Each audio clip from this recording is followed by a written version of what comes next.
AC complaint ആയി വർക്ക്ഷോപ്പിൽ ചെല്ലുന്ന സമയത്ത് അവർ ചെക്ക് ചെയ്തിട്ട് AC കംപ്രസർ മാറ്റണം, കണ്ടൻസർ മാറ്റണം, എക്സ്പാൻഷൻ വാൾവ് പോയിട്ടുണ്ടെന്നൊക്കെ പറയുമ്പം ഈ പറയുന്ന സാധനങ്ങൾ എന്തൊക്കെയാണെന്ന് ചിലപ്പോൾ നിങ്ങളിൽ പലർക്കും അറിയില്ലായിരിക്കും. അപ്പോൾ അങ്ങനെയുള്ളവർക്ക് വേണ്ടിയിട്ടാണ് ഈ വീഡിയോ. ഇതാണ് AC കംപ്രസർ. ഇത് എൻജിൻ്റെ ബ്ലോക്കിൻ്റെ സൈഡിൽ ബെൽറ്റ് വഴി ഡ്രൈവ് കിട്ടുന്ന രീതിയിൽ ഫിറ്റ് ചെയ്തിട്ടുണ്ടാവും. ഇനി ഇതാണ് AC കണ്ടൻസർ എന്ന് പറയുന്ന സാധനം. ഇത് നമ്മൾ ബമ്പറിൻ്റെ ഉള്ളിൽ റേഡിയേറ്ററിൻ്റെ തൊട്ട് മുമ്പിലായിട്ടാണ് എപ്പോഴും ഫിറ്റ് ചെയ്യുന്നത്.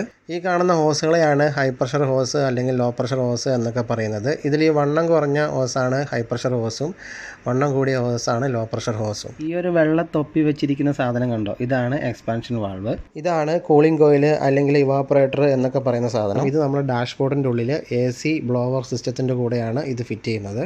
AC സിസ്റ്റത്തിലെ AC ഗ്യാസിൻ്റെ പ്രഷർ അറിയാൻ വേണ്ടിയിട്ട് ഒരു പ്രഷർ സ്വിച്ചും ഹൈ പ്രഷർ ലൈനിൽ കൊടുത്തിട്ടുണ്ട്. AC ഗ്യാസിൻ്റെ പ്രഷർ ചെക്ക് ചെയ്യാനും അതേപോലെ ഗ്യാസ് ഫില്ല് ചെയ്യാനൊക്കെ വേണ്ടിയിട്ട് 2 വാൾവുകളും കൊടുത്തിട്ടുണ്ട്.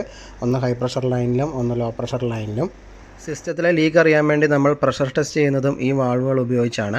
ഇനി വർക്ക്ഷോപ്പിൽ ചെല്ലുമ്പം അവർ കംപ്രസർ മാറ്റണം, കണ്ടൻസർ മാറ്റണം എന്നൊക്കെ പറയുമ്പം അതെന്താ സാധനം, അതെവിടെ ഇരിക്കുന്നതെന്നൊന്നും ഇനി ചോദിക്കരുത്.